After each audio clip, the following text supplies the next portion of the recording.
Thank you so much for speaking to me, Mr. Kang, and many congratulations. Looking forward to the exciting lineup that you've announced for the year 2022. So, given the growing popularity of South Korean content across the world, how has it impacted and influenced the kind of stories now coming out of South Korea? Okay. So if you look at the titles that Netflix produced as originals in the recent years, most of them fall into this more on the edgier side. But traditionally, the Korean content that traveled outside Korea are mostly romantic comedy series.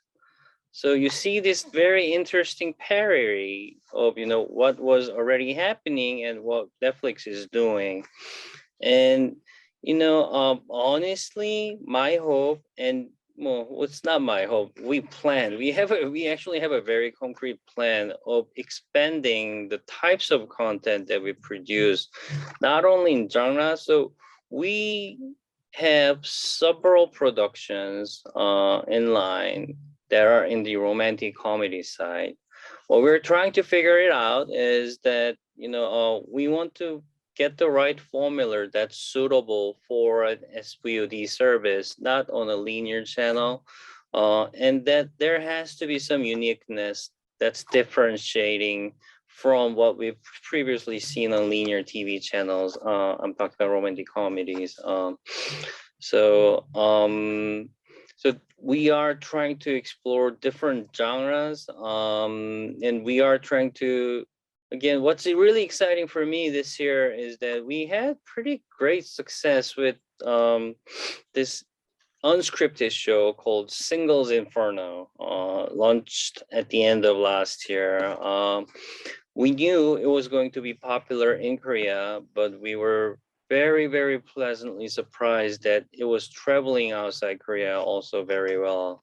So we plan to produce more unscripted series, not only dating shows, but different unscripted series. And we have a very strong slate beginning this year in the film sector.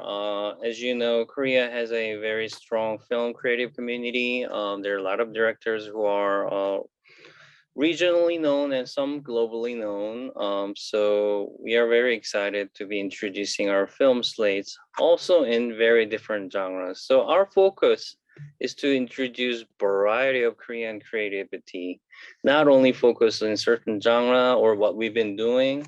10 years ago, for specifically for dramas, I think Korean industry was very much focused on star-stud romantic comedy dramas that usually has the same formula of success. So, but I think the industry has evolved to a place where there are a lot of different places where different topics can be told according to the creator's vision.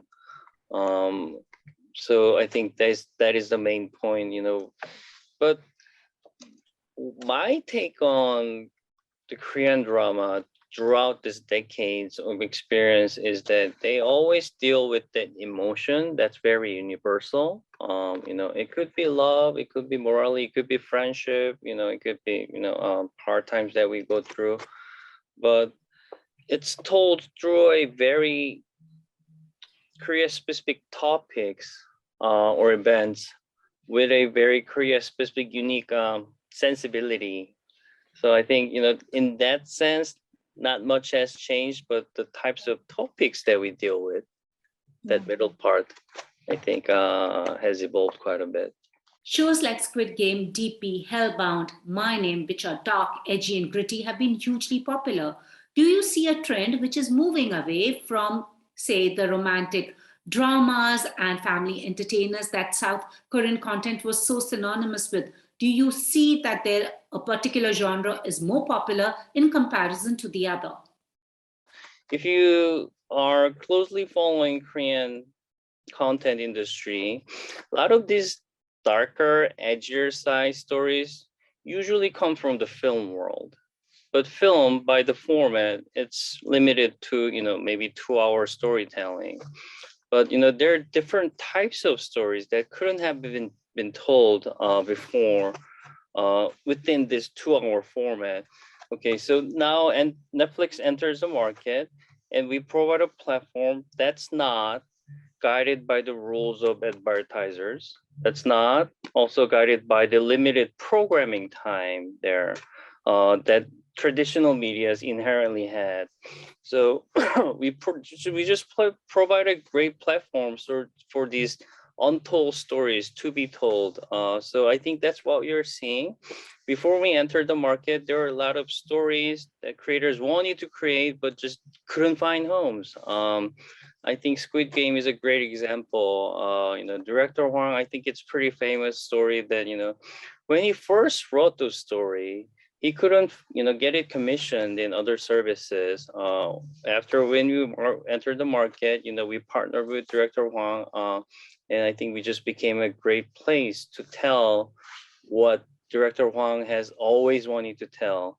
So what you're probably witnessing, the trend of this rather darker series, is that it's answer to what couldn't have been done before. So that's what we're happening. Like you're seeing a lot of these great stories that weren't able to be told previously, now being able to be told through Netflix.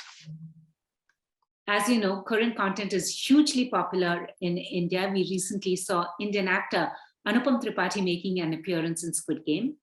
The cast of The Silent Sea also said that they had a Bollywood type moment on set. So are there any plans to adapt or remake Korean content for international markets? The simple answer is yes, but how to execute it? It's a complicated process.